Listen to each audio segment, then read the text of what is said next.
challenge with Brendan is that he's pretty volatile, and so it's kind of like walking on eggshells. You don't really know what you're going to get one minute to the next. When he's excited about something, he will run toward it.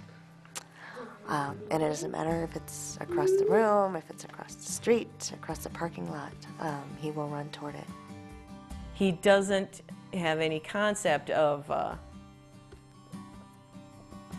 traffic, hazards, safety, nothing like that. Even simple things going down steps. Oftentimes he won't even pause, he'll just tumble right down them, and you wonder if he's even seeing them.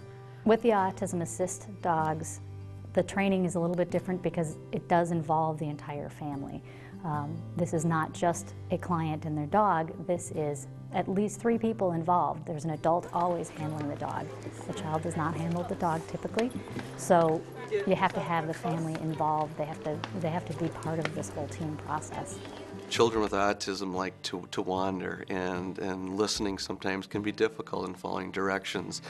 And with Reno, certainly when Sam is either tethered or just grabbing onto Reno through the tether strip, it again always gives you that air of security that, when Sam is starting to bolt, Reno will lock up and hold his position, and Sam has learned to the fact that, I can't move, this is where I am.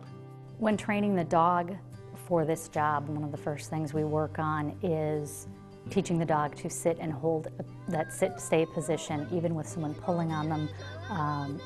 We tether the child and the dog together, so if the child does try to bolt, the dog needs to stop and hold that position until an adult can get to the child, get him back into position. Or the hardest thing to get used to raising a severely autistic child is always being a public spectacle. And then with Traeh, we're a good public spectacle. People aren't appalled, they're smiling, and that's an amazing thing for us.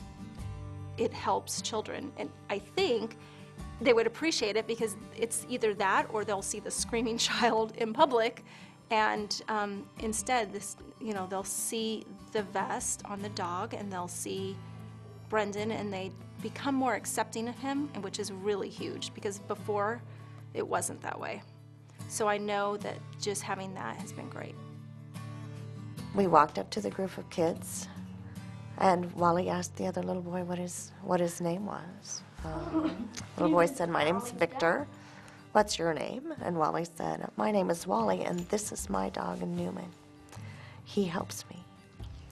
And that is a very long conversation for Wally. We were just stunned to have him do that.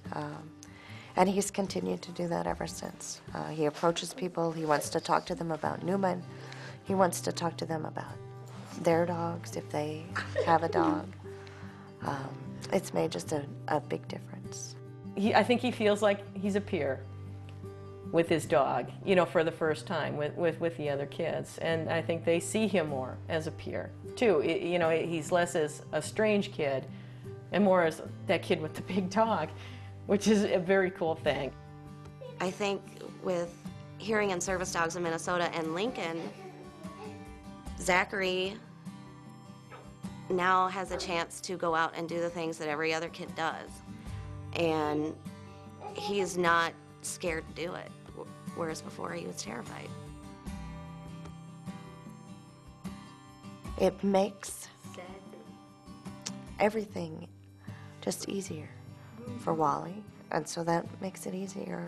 It makes it easier for us. The dog helps him. It just is a calming effect more than anything. So he'll come home, do his homework, he'll have Vern there. If he's stressed out about it, it's, "Hi Vern, how are you doing?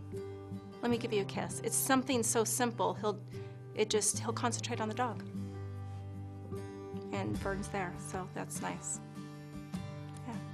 There's a connection between the two of them that I don't completely understand, but it works. For people to donate money to programs like this, and it provides my child with a chance to be a kid, to have a regular childhood, to leave the house